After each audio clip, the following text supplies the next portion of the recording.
Hello and welcome to Catamount Community Connection, our weekly public affairs show here on Catamount Radio, across all 5 radio stations, and also on PEG TV. You can Google PEG TV and put in Catamount Community Connection, and you'll see a whole listing of the programs.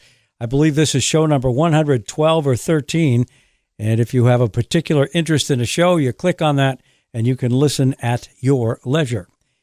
I'm Brian Collamore, the host of the 1 Hour Show each week, and our show is brought to you by the Rutland County Agricultural Society, which has brought you the Vermont State Fair at Rutland since 1846, and they are already, trust me, gearing up for the 180th Vermont State Fair, which will nicely coincide with the 250th birthday of the United States of America.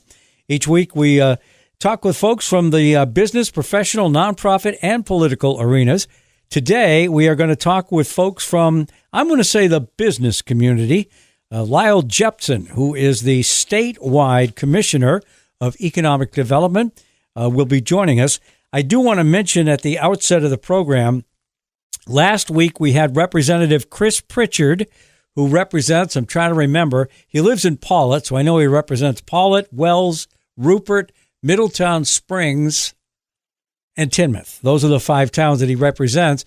And we interviewed him last week because he had earlier announced that he would not be running for re-election.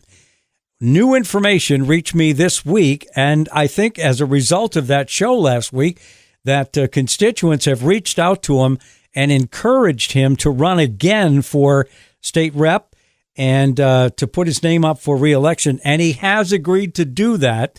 So Chris Pritchard will be on the ballot as a representative of those 5 towns when you go to the polls, both in August and again in the general election in November. We're going to have Chris back on probably next week, but this week we had already planned to have Lyle Jepson join us, so I'm going to stick with the schedule. But I did want to mention that Chris Pritchard is running again for a state rep. If there are any other candidates that want to come on and announce, they are perfectly willing and welcome to reach out to me.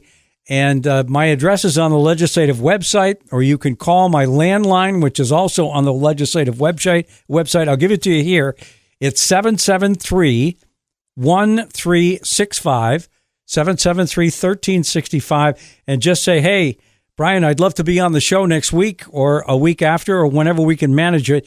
Would you give me a return call, and I will certainly do that. So back in October, I believe, Lyle Jepson left CEDAR, the Chamber and Economic Development of the Rutland region, and was tabbed by the governor to become the state's new Commissioner of Economic Development. I know we had him on, I want to say it was in December. It was around the holidays, to sort of say goodbye to him as the executive director of CEDAR and tell him that we did want to stay in touch. And so here we are. Well, we're now in April, so we're still in touch with him. But I believe this is the first opportunity we've had.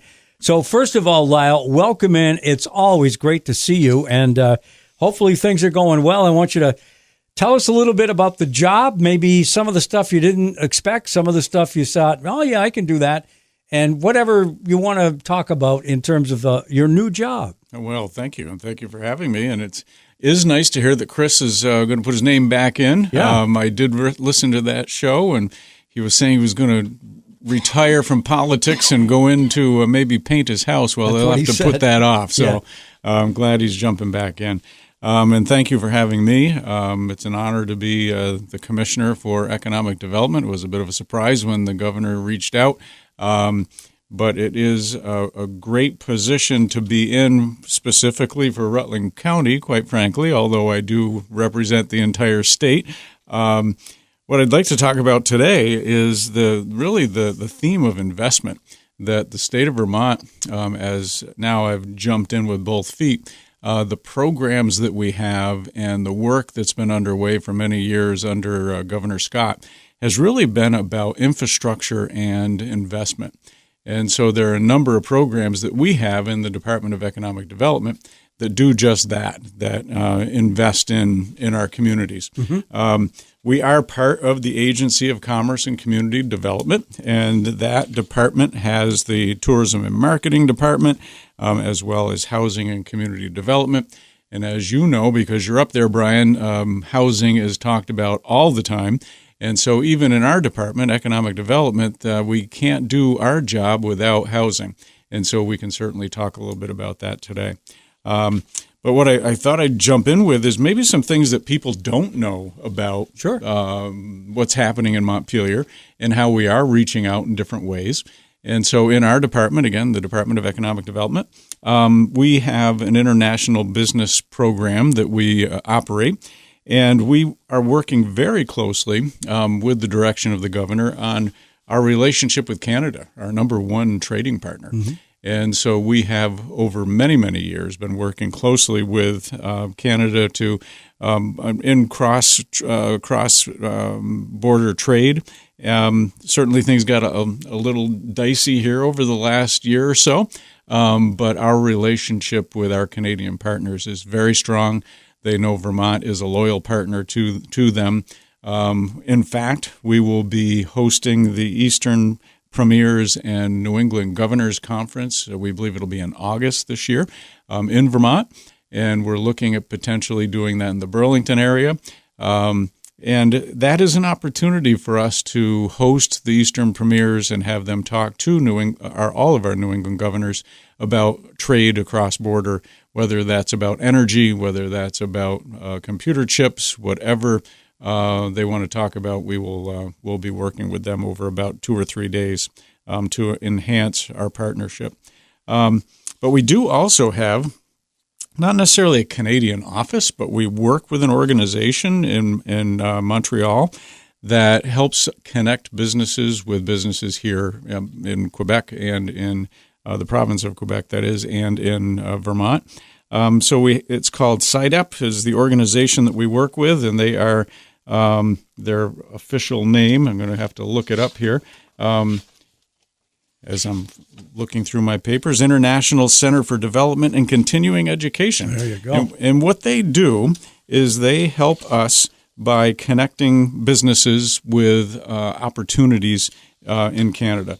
And so they may know of a business that's looking for commercial property, and then they reach out to us, and then we can hopefully find commercial property for them down here. But it's a great relationship, and in fact, there are several businesses that have moved to Vermont, including Mavic, which is a bicycle wheel manufacturer in Waterbury. We also have Sentia, which is a medical device manufacturer that relocated to the Burlington area. There's also LaRue Equipment. They're industrial snowblowers that are in Barrie. So there are a number of businesses that have come through this relationship that we have with SIDEP in Canada. And we have a request a one-time request to our legislators, yourself included, to include another $150,000 in this year's budget that would allow us to have a two-year contract with an organization similar to SIDEP, if not SIDEP, to continue the work that we do with them. So international relations is something that we certainly focus on. Our major focus is with Canada for the moment. And again, you're bringing information I never thought about before. When you say the State Commissioner of Economic Development, that would not be necessarily the one thing or the first thing I would think about. But I do know when Senator Dick Mazza, who represented the Grand Isle District in the Senate and had a store in Colchester, was very dependent on the Canadian traffic, especially in the summer, to the lake, and noticed a fall off for sure. COVID, did so many bad things for us in terms of the economy and I think just socially, that a lot of folks that used to come down from Canada in the summer and enjoy our side of the lake stopped coming. And he was very concerned about that.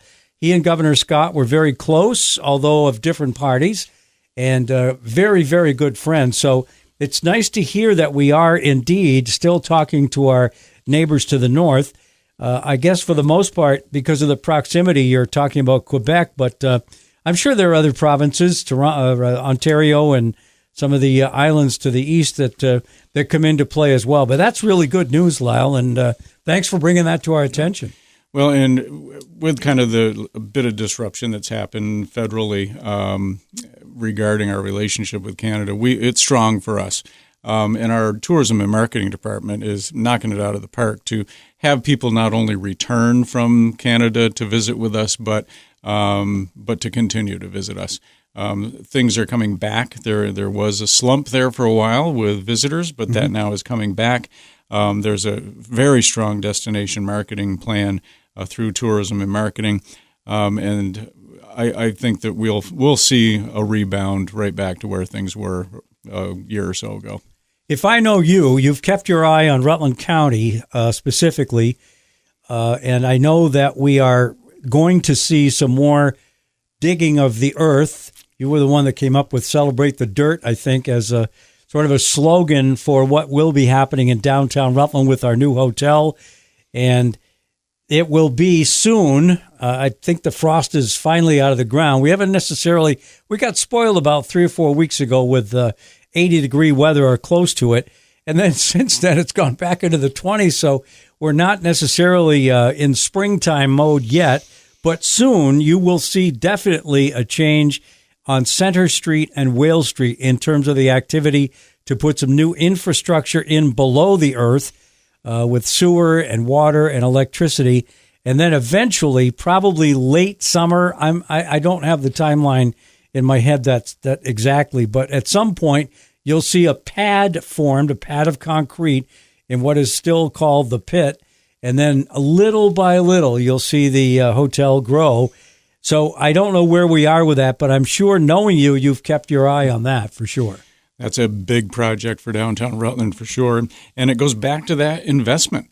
And so during COVID, there was certainly money that came from the federal government, and that money was very carefully distributed around the state of Vermont in 2 different programs that went through our department. One was the Community Investment Program, and the other was the Community Recovery and Revitalization Program.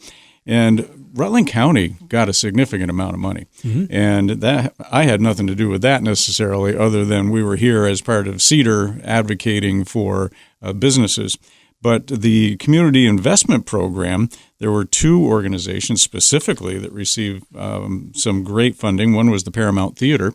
They received $345,000 for the work that is happening in renovations there. And the Vermont Farmers Food Center, they got almost $300,000 through that program. And that's the Community Investment Program. And so that helps with infrastructure, as does the Community Recovery and Revitalization Program, which we're still moving through. The state got about $50 million to distribute around the entire state. Rutland County did really well. And so here's a couple examples. The one you were just describing, Center Street and Wales Project, $700,000 through that, supporting the program and the infrastructure that needs to take place there so that other things will happen. Another pot of money, a smaller pot, $154,000 went to the Paramount from that. Killington, in their project, got $1 million from that to work with the water and wastewater project that they're working on. The Pittsford Village Store, Pittsford Village Farm, $437,000. There was a housing project called Hospital Heights that was $500,000. And Brandon Park Village, which is a housing project, also got $380,000. And New Story Center, right here in Rutland, got $312,000. So those were all about infrastructure, helping them build, helping them do housing, helping them do water, wastewater, and it was a wise investment.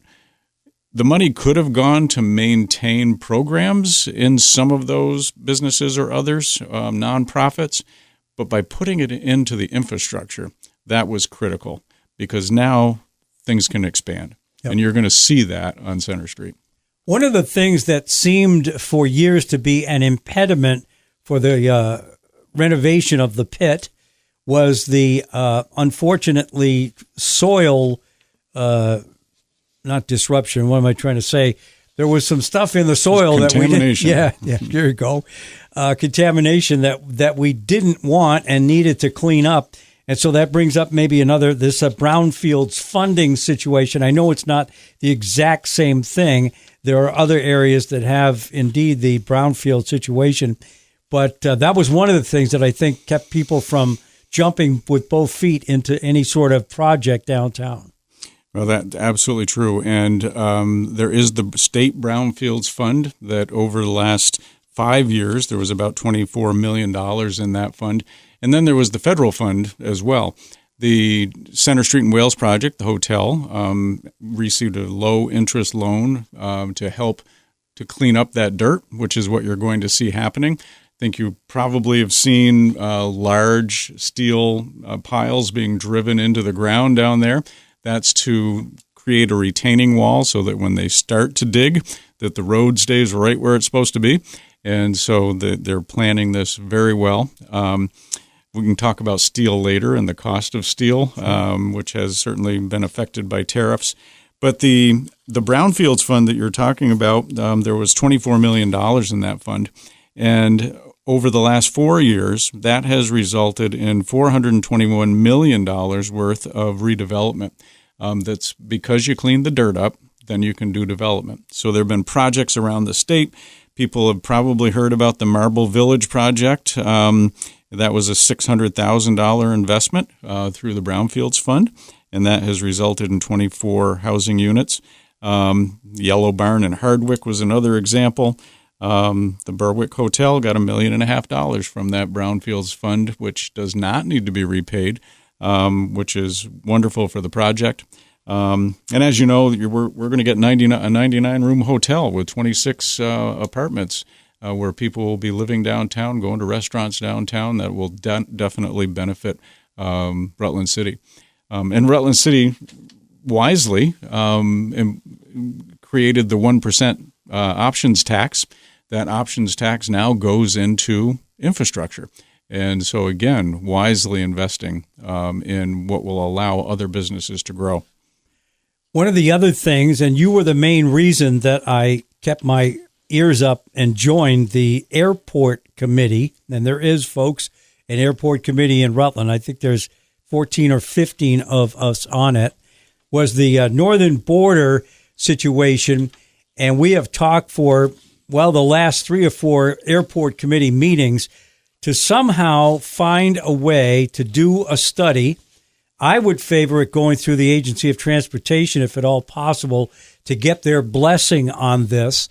The end result, at least from the members of the airport committee, would be a clear path forward in the Rutland Airport for 4 new hangars and maybe an expanded terminal building. And we've talked time and time again at these meetings about the cost, how we would go about finding funding for it. The state treasurer came to one of the meetings that we had and promised his full support.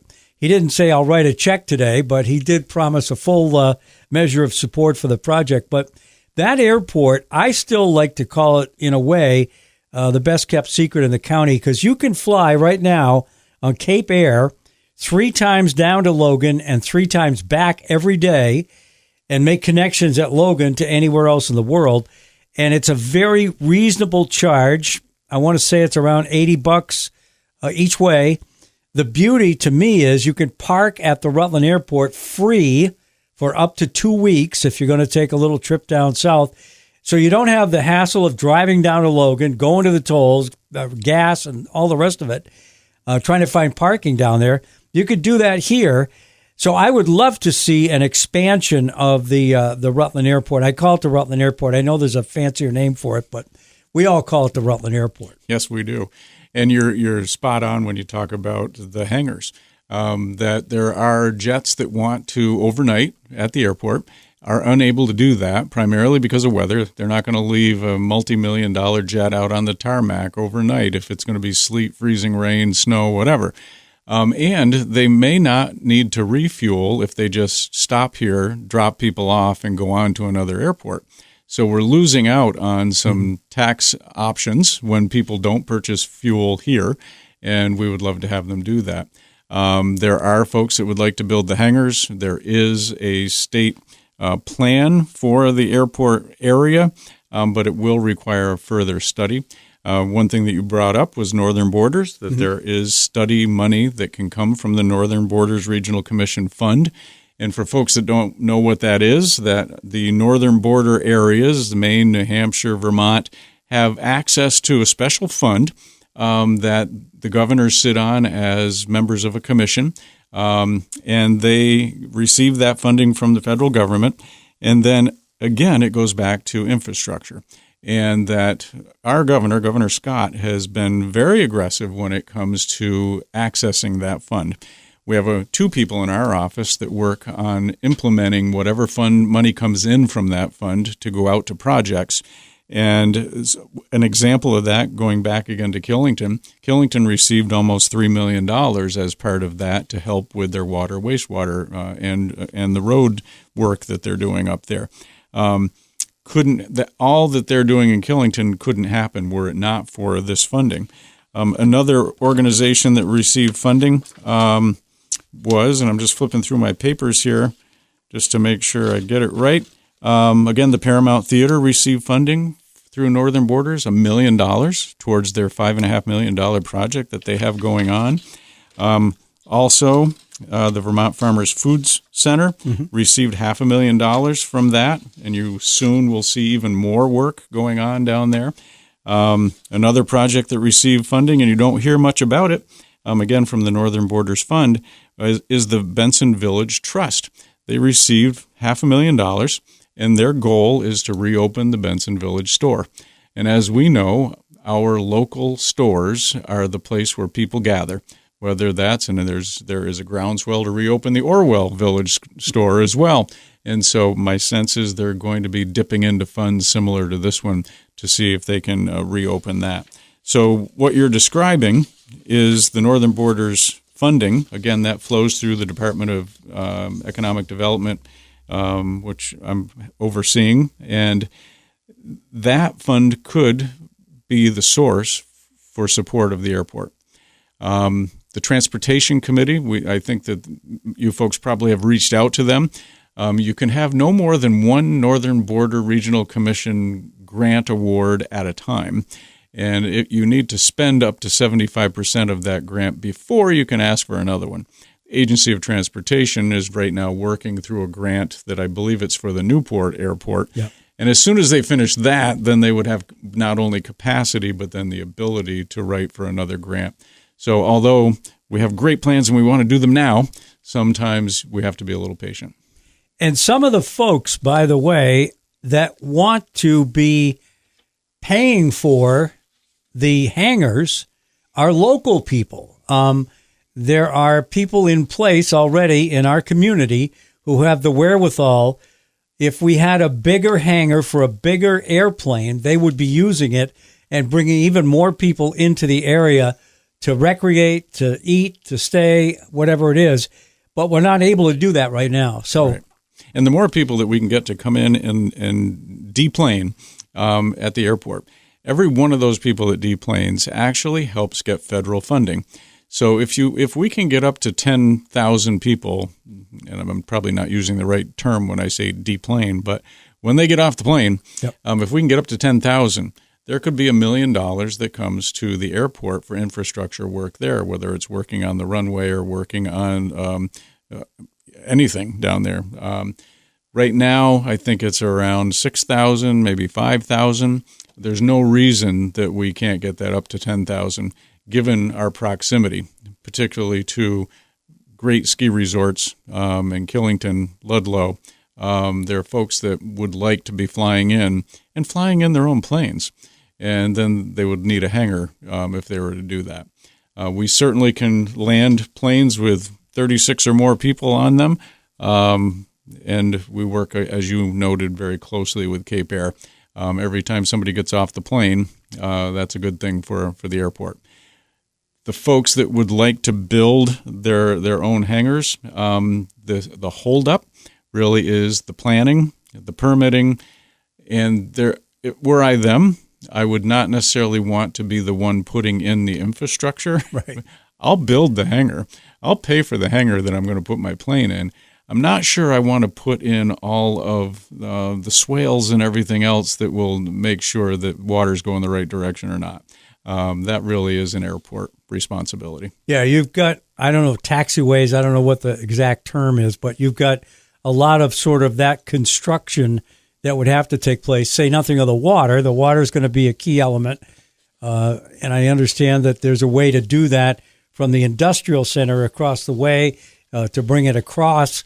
So again, it's a project that isn't going to happen next week or even next year, but it's one that this airport committee is got their eyes focused on, and I think we'll be able to at least begin the process and have people coming to the area that right now choose not to because they don't have a place to stay or land their plane.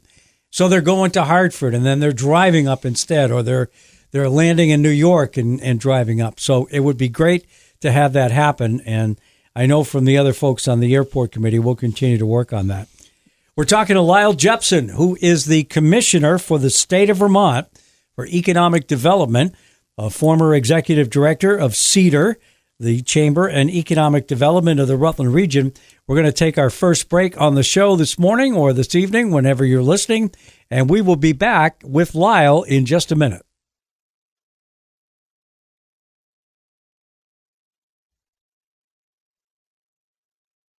Connection, our weekly public affairs show here on Catamount Radio. I'm Brian Collamore, your host for the show each and every week. We talk with hopefully some interesting folks. Sometimes they're community leaders from the business, professional, nonprofit, and political arenas. And our show, again, is brought to you by the Rutland County Agricultural Society. The Vermont State Fair at Rutland since 1846 has been right here in Rutland. And the 180th Vermont State Fair is coming up this August. And we will be interviewing Robert Congdon at some point, and he will be able to tell you what acts are being booked for this year's fair.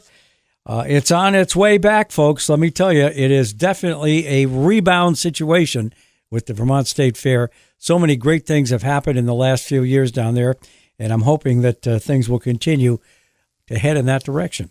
Today, we're talking with Lyle Jepson, who is the commissioner for the state of Vermont for economic development. And we have talked a lot about some of the local projects that will be very evident soon with the downtown hotel being built and the accompanying development across the street at the Paramount.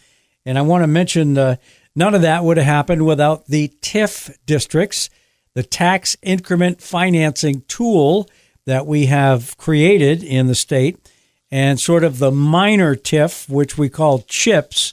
No, it's not the TV show with the two policemen running around like it was back when, but it's a little bit smaller. So for a smaller project, they can go through a different sort of vehicle.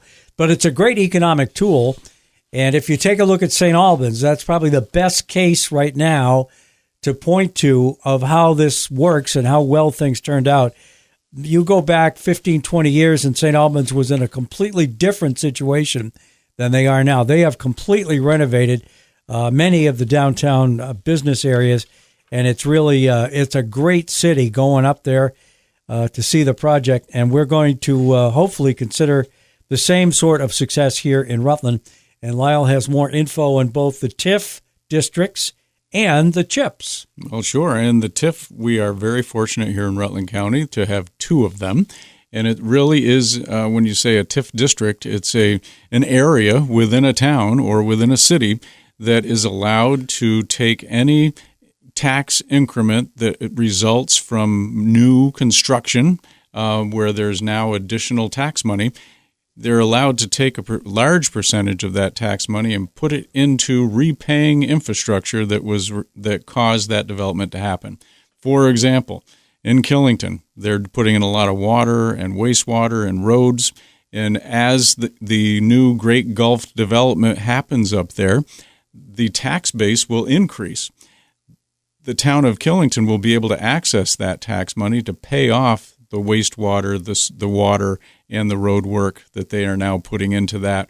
So basically, the citizens pay very little for great improvements, particularly with the issues that they've had with water up there. They've had PFAS issues, and people have been drilling their own wells and finding PFAS.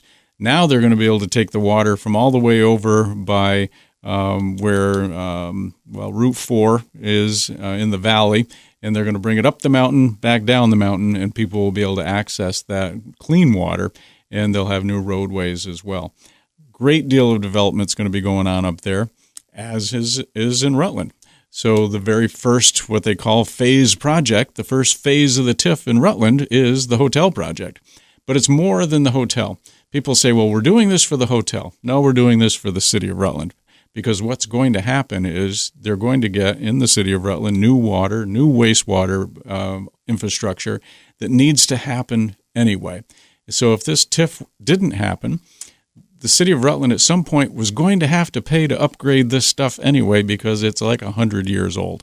And so now they have the opportunity to access the new taxes that will come off the hotel project, which is the project that will actually pay for this water and wastewater upgrade. They'll be able to take the taxes from that would have gone to the state. The city gets to keep those and pay off those projects. And this is just the beginning, because there are other projects that I know the RRA, the Rutland Redevelopment Authority under Sean Atkins, is looking at right now, other projects that will follow a similar path. Putting in new infrastructure, creating larger tax base, taking that tax base and paying off the infrastructure. It's a perfect formula. Now, that only happens for a period of time. And people have said, well, we're stealing from the education fund. Well, we're not stealing from the education fund with TIF because that money wasn't there to begin with. And you can't steal something that's not there. And so what will happen after a period of time, 10 to 20 years, is the money that was going to go to the education fund but is paying off the infrastructure, now will go to the education fund. This is a great way to plan for the future because it will help the education fund eventually. So there's two things I want to mention with regard to both the Killington project and the TIF project in Rutland. Employers are being able to employ more people because they need more workers to get all of this infrastructure work done. So that's a plus. You know, they're going to be able to hire new people, assuming they can find them. And that helps the economy in general. More people working means more tax revenue and more ability of them and their families to spend that money locally, because for the most part, they will be coming here. There are some larger companies that, you know, by default, we don't have a big enough company locally to handle the work. You know, you take a look at that bridge on Interstate 89 in Brattleboro. They had to sub that out to a huge company from out of state because we just don't have the size equipment that we needed to do that.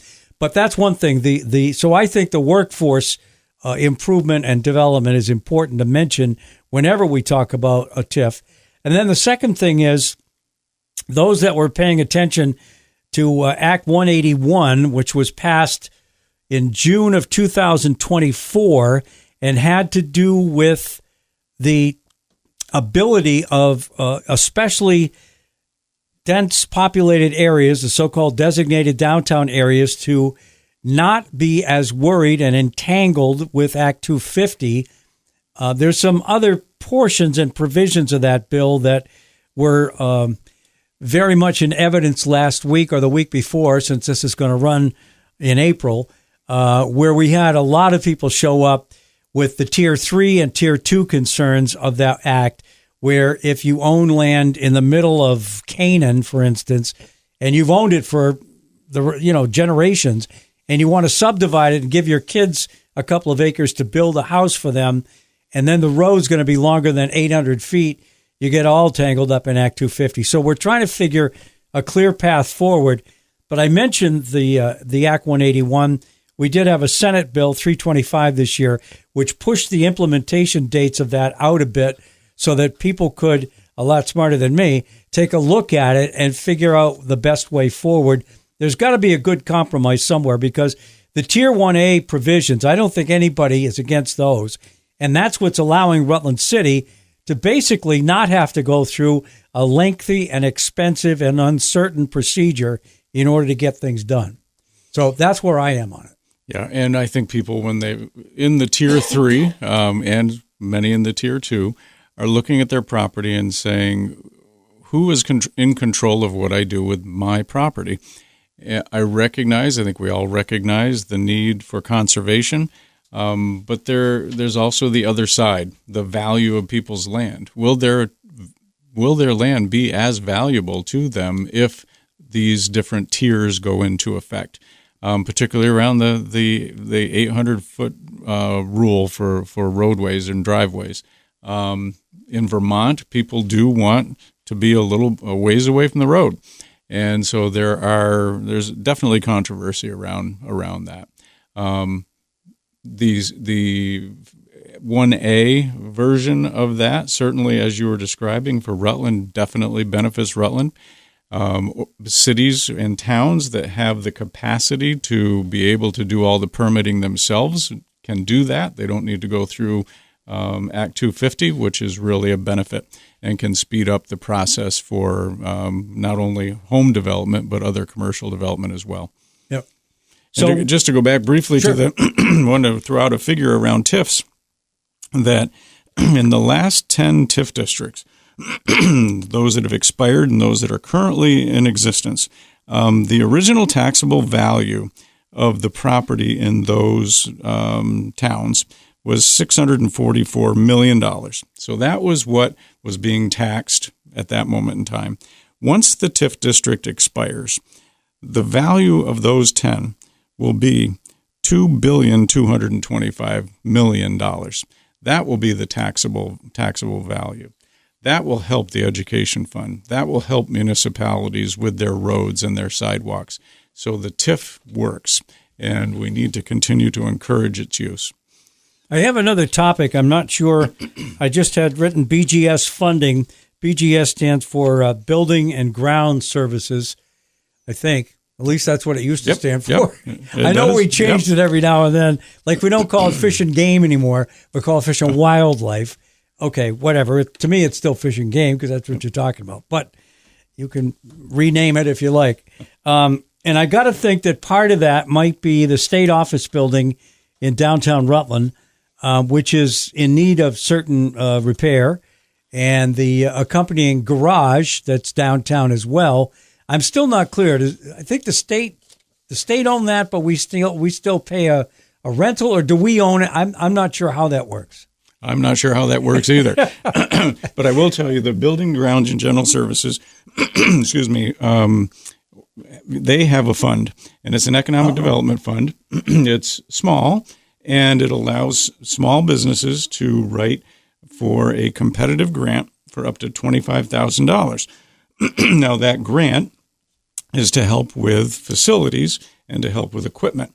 And so we have been very fortunate in Rutland County to have many businesses write for those grants and to receive them, to include things like manufacturing equipment, general store equipment, culinary equipment. There's a farm that received a grant for flour processing, organic flour processing. And what it does is if you will hire one more person, then you can access this grant. Now, it's competitive. It's up to $25,000. It's intended for infrastructure equipment. I would encourage folks to reach out to Cedar if they're a business and if they need some equipment that will help them hire one more person. Wow. Now, see, I had no idea that was going on. So, again, it's Buildings and Grounds Services, or Buildings and General Services, I guess, is what we call it now. And there is an ability for a local business, as long as you're going to increase your employee crew by one, to apply for funding for equipment that would assist you in doing that. And that equipment could be, I imagine, a lot of different things. I don't know. It can be a lift for your bay and back where you're bringing in equipment. It can be for a refrigeration unit. It can be for freezers. It can be for, I don't know what machine makes flour, but that machine. So there's lots of opportunity there. Reach out to the Chamber and Economic Development of the Rutland region. They can help you with that. Those grants you'll need to have them written by about mid-August. It's a very quick turnaround time. You'll know by November if you receive the grant, but Cedar can help you with that. Okay. Speaking of Cedar, I maybe should have mentioned this at the outset of the program. We're talking to Lyle Jepson, by the way, who is now the state person in charge of economic development, the commissioner, and came from Cedar as their executive director for many years, was involved in education for many years. I think everybody knows who Lyle Jepson is. But I don't see folks from Cedar as often. I do try to get, I guess it's the time of year that's part of that. When we're in session, on Tuesdays is when they have their chamber mixers.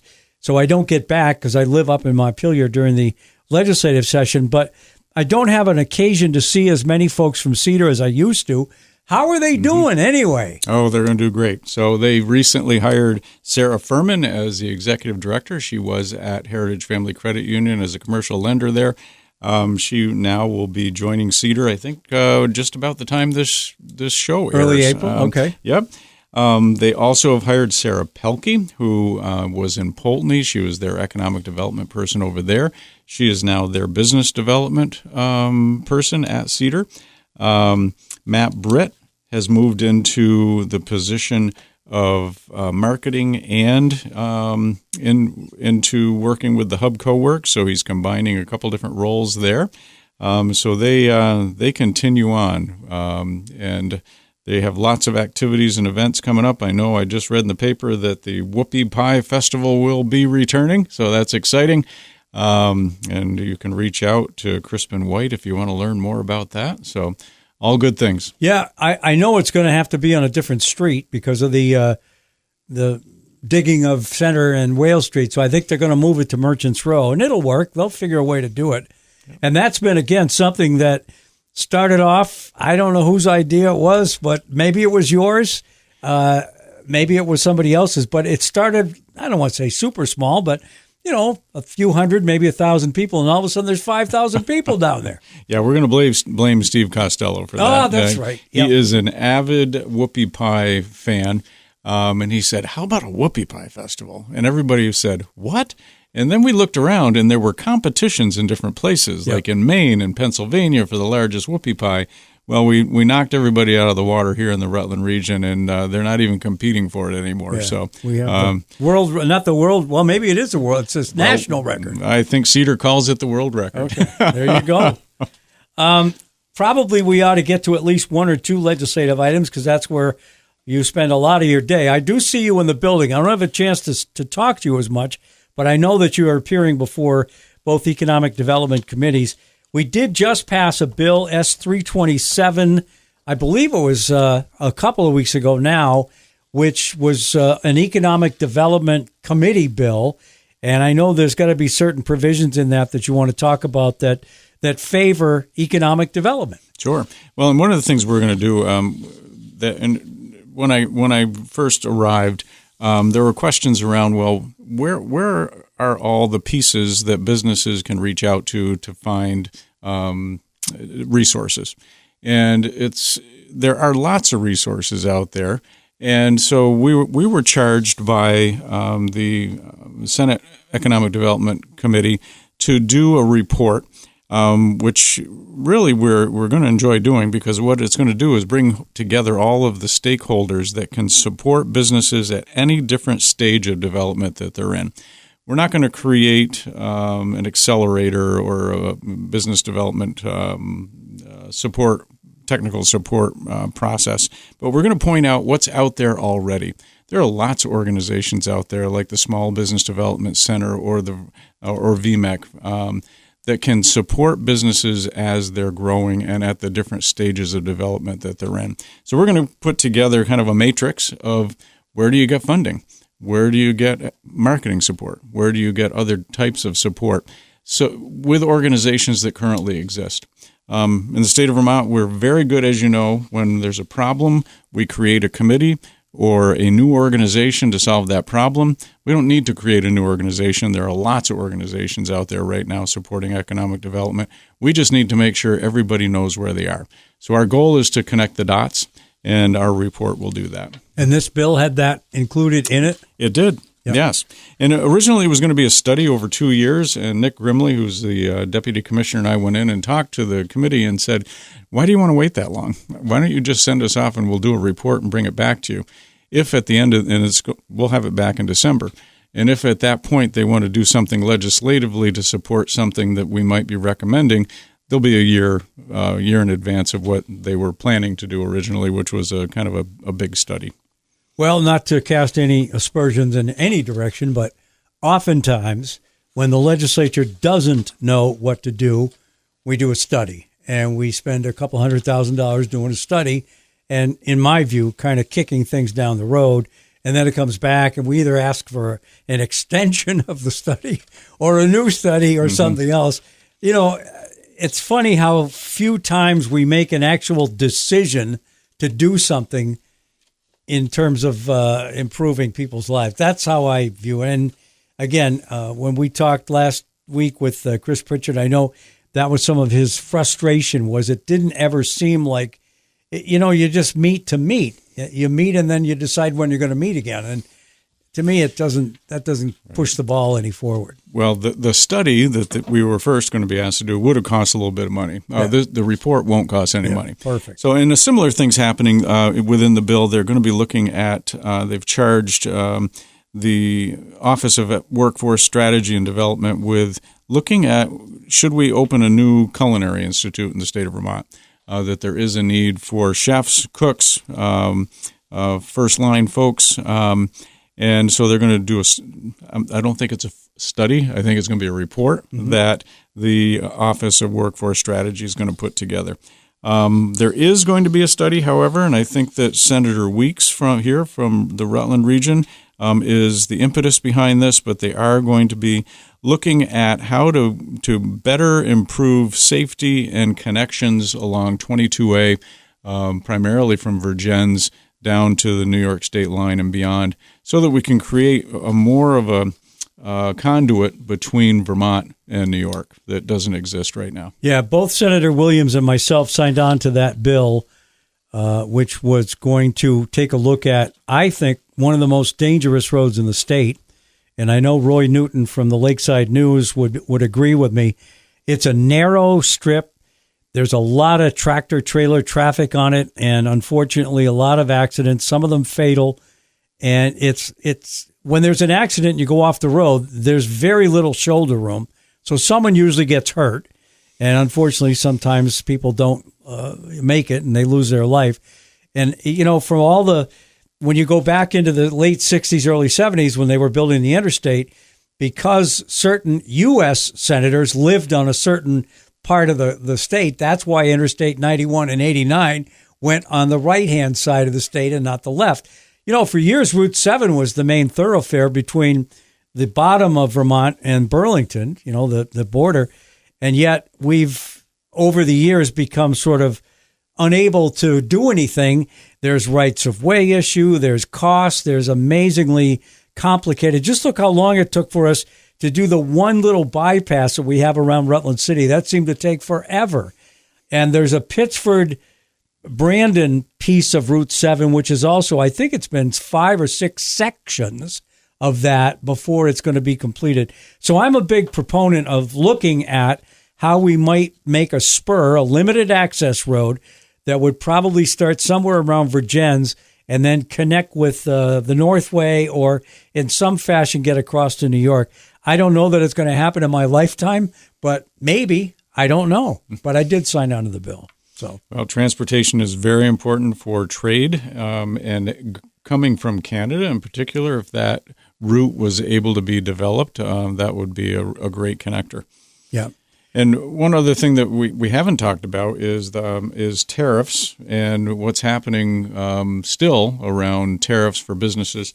There is one local company that saw their bill go up by about $1 million for basically steel, and so that is an issue. And so what we've done is in our office, Tim Tierney, who is our international trades business person, wrote for congressional directed spending. He received $250,000 from Senator Welch's congressionally directed spending fund. We're going to be using that to do some outreach to businesses around tariffs as things change. We are expecting things will change over the next 2.5 years, up and down. And so we want to be able to have the most up-to-date information for our business community as possible. So we're going to be able to put something together with that funding, and we thank Senator Welch for that. Another piece we didn't talk about was the CHIP program, which is the Community Housing and Infrastructure Program, which just launched. And again, this is infrastructure money, and this is what some people used to call a mini TIF, right, where you can take when there is improvement in the grand list, instead of sending that taxable increase to, say, the state, you are going to keep that to pay off projects. This is specific to housing development. So, for example, Governor Scott signed for the second time the CHIP bill out in Fairhaven. And there is a racetrack out there. You wouldn't even know it was there unless somebody said there was a racetrack there once. And it is the perfect location for some housing. So the town manager, Joe Gunter, is working on creating a CHIP project for the town of Fairhaven. I think you're going to see communities of the size of Fairhaven access this funding in a way that creates housing. We need workforce housing. We need middle-income housing. The Vermont League of Cities and Towns received an MBRC grant, Northern Borders Regional Commission grant of $500,000, so that they can support small communities like a Fairhaven or others in our area that need technical assistance on how to write this CHIP proposal. It's not, I'm not going to say it's easy, but it's not something that you're going to need lots of lawyers for, but you do need some technical assistance, and basically the League of Cities and Towns is there to help educate and communicate with municipalities around how to do that most effectively for them. We're talking to Lyle Jepson from the state of Vermont. He's the Economic Commissioner, or the Commissioner of Economic Development. We're going to take our second break, and we'll be back with Lyle for the next 5 or 6 minutes when we come back.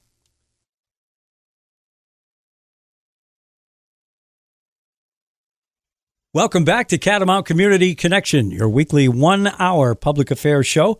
And today we're talking to Lyle Jepson, who is the Commissioner for the state of Vermont for Economic Development. Again, I just very quickly want to mention, last week we had Chris Pritchard on the show. He is the House Representative for Paulet, Tinmouth, Middletown Springs, Rupert, and Wells, and he announced that he would not be seeking re-election. Word has reached me in the interim that he has, because of a swell of enthusiasm, decided to change his mind, and he will be running for re-election. So I want to have him back on the program as soon as we're able to make that happen. And again, I would offer any other candidate who's running for any office to just reach out to me if you want to come on the show and talk to me about what office you're after, whether you're already in office, and those kinds of things. Be glad to have you on the show, and the more, the merrier for sure.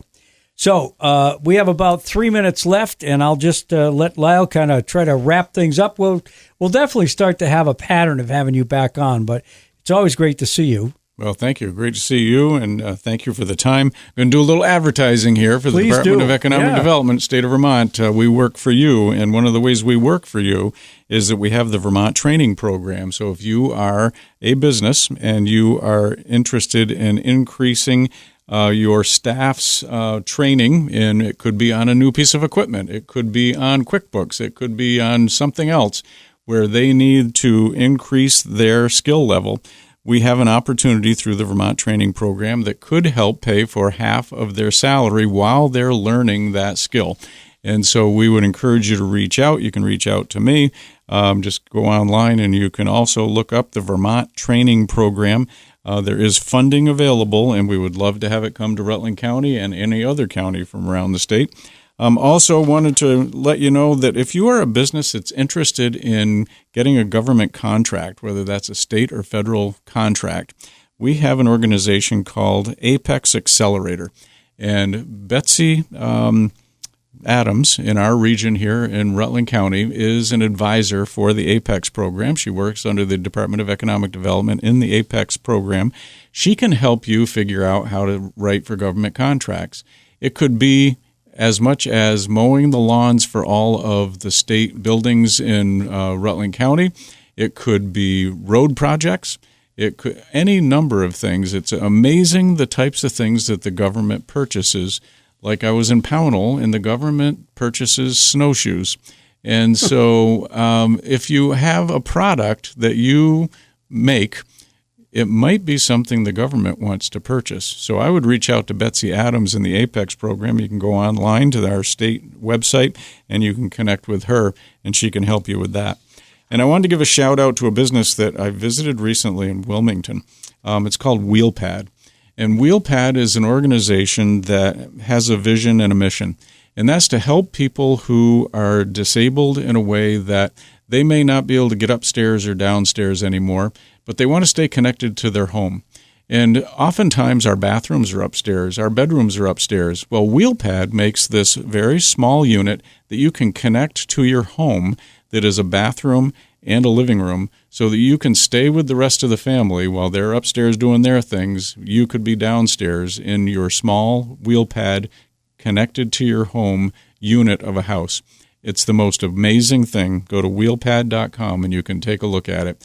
But it came from the owners are godparents of a person who became handicapped and needed something like this, and they created it. It's a Vermont business right in Wilmington. And as I travel the state, Brian, we've been to Essex County, down to Bennington, Windsor County, Chittenden County. We have entrepreneurial spirit here in the state of Vermont. And that entrepreneurial spirit is carrying Vermont forward in very positive ways. We're going to just really quickly bring back the trades. We're going to do that again, right? That's going to happen in May. Yep. Okay. Coming up. Well, we'll have to have you back before then, or at least get a public service announcement on. All right. And it's going to be over at Castleton again? It'll be at Castleton again. You can reach out. Russ Marsan would be a great guy to have come in and talk about that. He is talking about expanding that around the state. If you know Russ, he's a guy that will run through walls to make things happen, and it's a great project. He's a rather large cheerleader for economic progress. That's how I would put it. Absolutely. But a wonderful guy. And, yeah, that's great news. So those of you that didn't get to bring back the trades last year, we will be doing it in May at Castleton State University, and that's great to know. Well, Lyle Jepson, thank you so much for joining us today. You're a great commissioner of economic development, I'm sure, and hopefully you're having some fun doing it, and we'll be glad to have you back on the program very soon. Well, there are great people working in state government. The people that I have the opportunity to work with are very focused on helping the state of Vermont and all the citizens. They're inspirational, and thanks for having me on the show. Sure. Thank you, Lyle, and we'll see all of you next week here on Catamount Community Connection.